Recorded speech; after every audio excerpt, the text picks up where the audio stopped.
Okay everybody, I want to show you my fence tuner. This is for my sloper with a dangler at the end. It's actually resonant for 160 meters now. Got 3 ground radials, about 90 feet, one that goes all the way underneath here, and about 3/4 of the way through the arborvitae's, almost underneath of the dangler.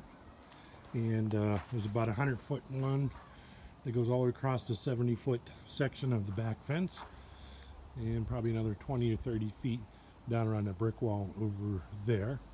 And then there's a diagonal one that comes out of the 45, basically, right out of here. Goes right across the gravel, right over to there. No, actually it comes up over, well, here, I'll just show you. So I had to tune this one too. So this is the 3rd radial. It comes up right here,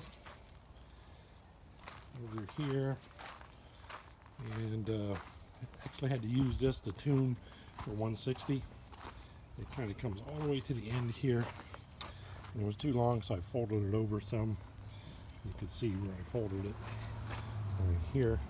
It kind of stops right there, so almost to that. So yeah, 30 feet or 70 feet, kind of a hypotenuse to 20 degrees.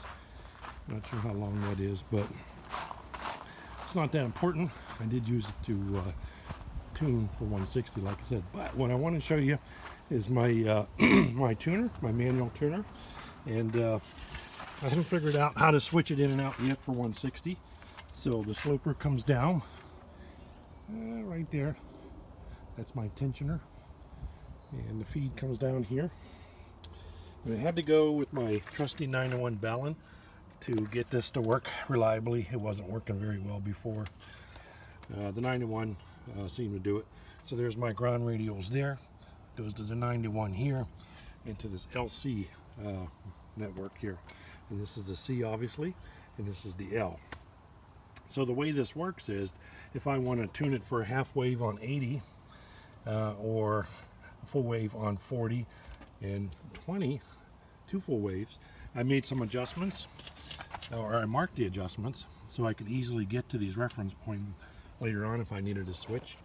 The roller inductor has numbers here, and I assume that the pointer's halfway. There's kind of a line I marked with the Sharpie marker right here. So this one's indicating 32, and that's what you see here for 20 meters.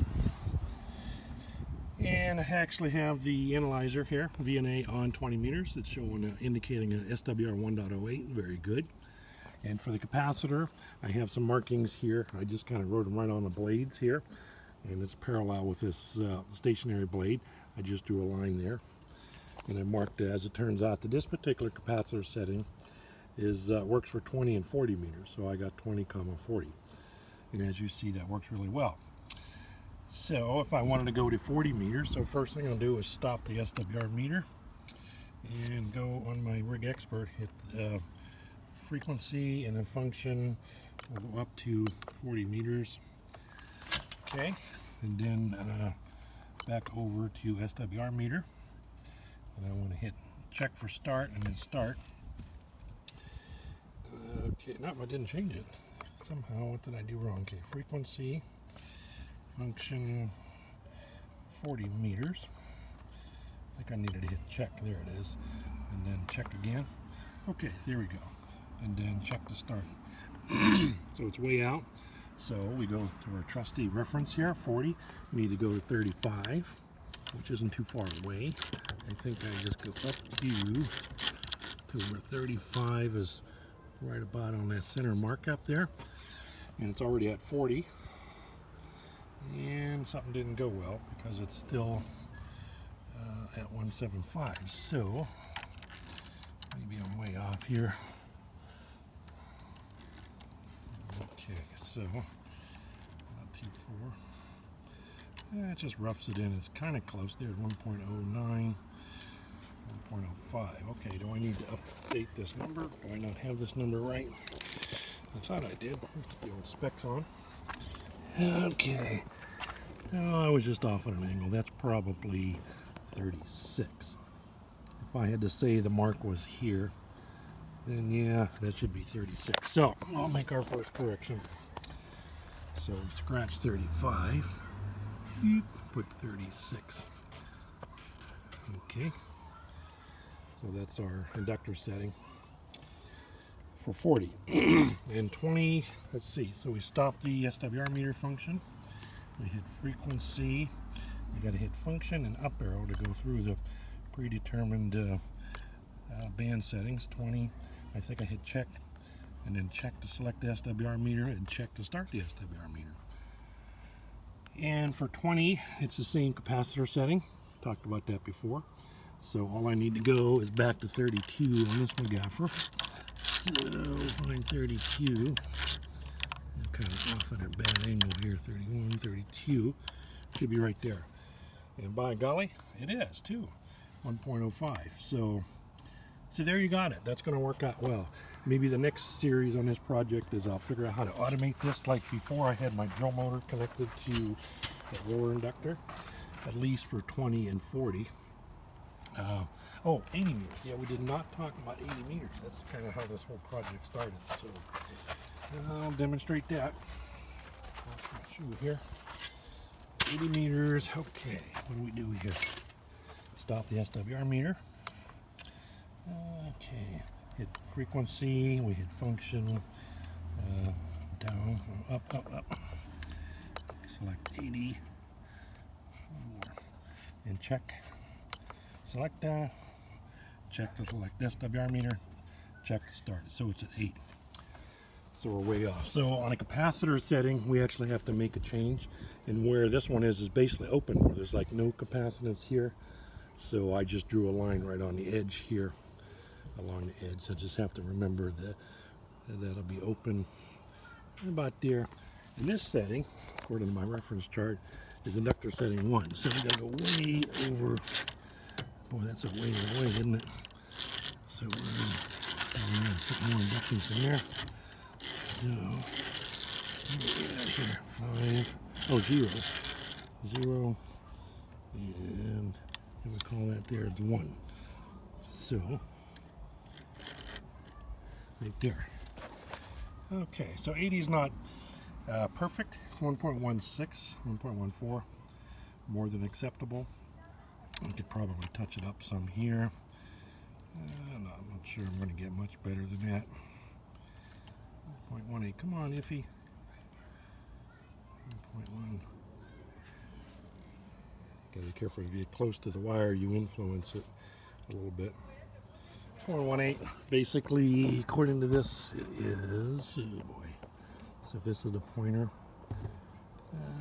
yeah, I'd say that's 0, 1, 2, 3, 4, 5. So we'll call that 1, and we'll call that 80 meters, and we'll call that good for 80 meters. So they're good. So 20 meters, we're going to go chase some of this DX tonight, and so I want to go back over to 32. Okay, 35, back over, 31, 32 should be there. And then remember on the capacitor, I have to go over to right about there. And I have to stop this thing here. And then go to frequency, remember function, down, and check to select that, check to select the SWR meter, and then check to start it. And what went wrong here? So, oh, I got the wrong band. That is why. So hit frequency, function 20. Check to select that, check to start the meter, or select the SWR meter, check to start. Bam. 1.1. Okay, I thought it was a little better, so maybe we're off just a little bit here. On the inductance, 1.07.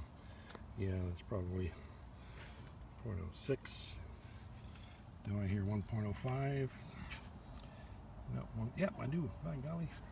1.04. Oh, I did get 1.04. Okay. All right, we're wasting time. So that is still 32. Yeah, that would say that's 32.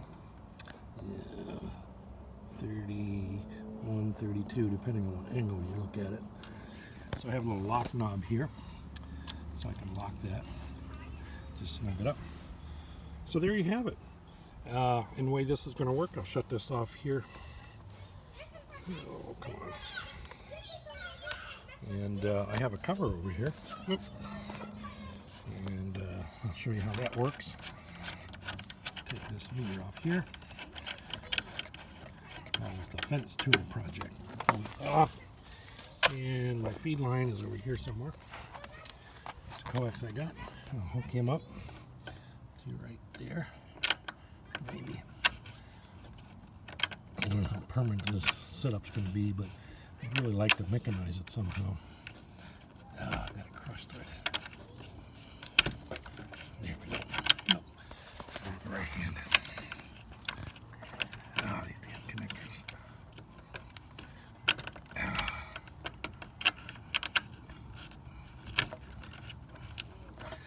Yeah, I'm not getting this here. What am I doing wrong?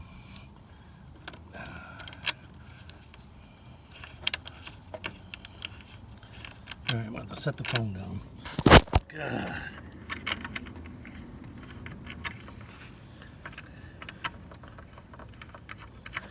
Okay, that was way off on that angle. I was sitting on the lawn chair, bending over.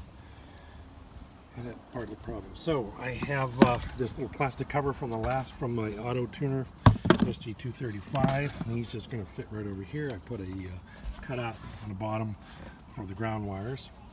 Oh, and I didn't put a cutout for the antenna wire. Oh boy. Now I have to go back and fix that. Yeah, I've not had this on, so. But the idea was this was going to go in here. It's already painted brown. I'll hit it with a screw, and that'll keep it, give it some weather cover. So there you got it. Let me go fix this cover, and I'll post this video. Bye.